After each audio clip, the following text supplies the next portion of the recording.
السلام عليكم ورحمة الله. اليوم عندي قضية جدا مهمة، وإدراك هذه القضية بشكل جيد راح يكون من أهم أسباب الوقاية من الشبهات ضد الإسلام بإذن الله. وأغلب الشباب اللي شكوا في الإسلام أو ألحدوا ما كانوا يعرفوا هذه القضية، عشان كذا إحنا لما نعرضها ونبرزها حيكون هذا من أهم أسباب الوقاية.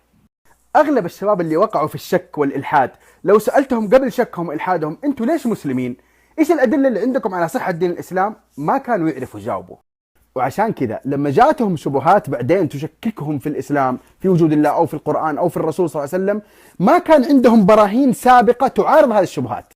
الإسلام ليس فكرة عابرة قائمة على تقليد، وإنما هو بنيان متكامل مبني على براهين النبوة وإعجاز القرآن، وقبل ذلك أدلة وجود الله. هذا البنيان يشكل أكبر تحدي أمام المشككين في الإسلام. عشان كذا إذا جو يهاجموا الإسلام ما يهاجموا هذه القواعد الكبار، يتعرضوا لبعض الأحكام التفصيلية. يجي الملحد ما عنده قضية يدافع عنها فيمسك الحجر ويبدأ يتكلم عن سن عايش عند الزواج، حد الردة، بول البعير، مدري إيش، ويرمي فيها بنيان الإسلام. وهذا يدل على عجز الملحد أو المشكك في الإسلام وإفلاسه، لأنه لو كان عنده قوة فيهاجم القواعد الكبرى للإسلام. هذه القواعد الكبرى تكلم عنها علماء المسلمين كثير في كتب مؤلفة، في كل واحدة من هذه القواعد تبرهن وتشفي الصدر. إذا أخذنا قاعدة زي إعجاز القرآن، طبعا أنا ما أتكلم الآن عن الإعجاز العلمي والمكتشفات الحديثة، لأنه معجزة القرآن ثبتت قبل العصور الحديثة في وقت الرسول صلى الله عليه وسلم. نجد في هذه القاعدة يا جماعة كتب كثيرة، لكن للأسف أين الذين يقرؤون؟ الذين يقرؤون قلة، ولذلك نجد الإيمان ضعيفا. هذه مثلا هذا الكتاب فيه 3 كتب للرماني والخطابي والجرجاني، والله كتب رائعة في إعجاز القرآن.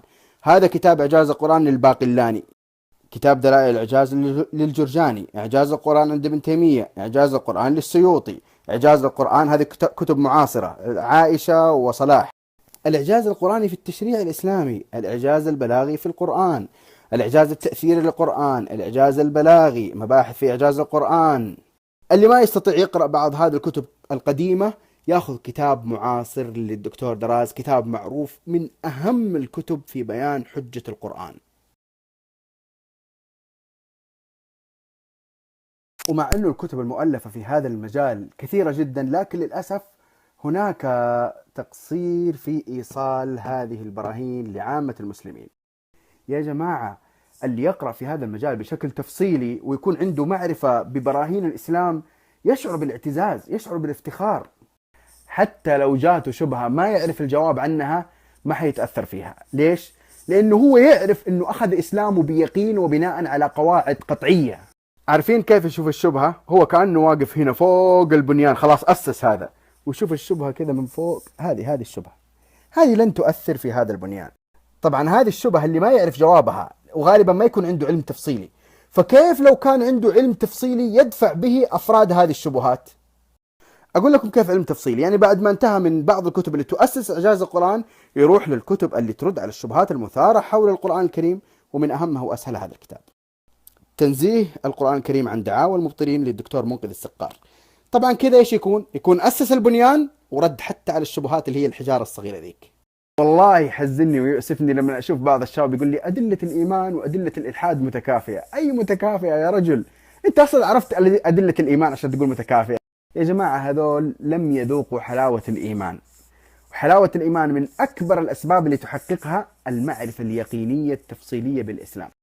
بالمعرفة اليقينية إذا سجدت تسجد وأنت موقن أنك تسجد لله الواحد الأحد الخالق الذي ستلقاه يوم الدين. بالمعرفة اليقينية إذا قرأت القرآن تدرك أنك تقرأ كلام الله، تقرأ الحقائق المطلقة.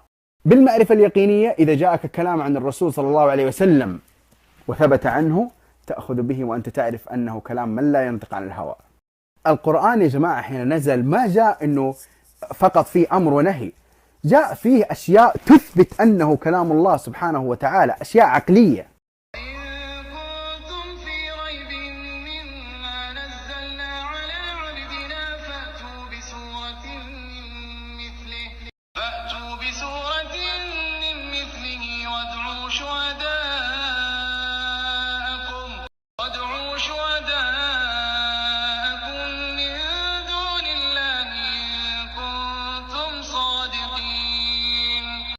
الخلاصة يا جماعة، بعد المعرفة التفصيلية اليقينية، بدل ما يجي المشكك في الإسلام يقول الإسلام يتعارض مع كذا، نقول له يا حبيبي مذهبك يتعارض مع الإسلام.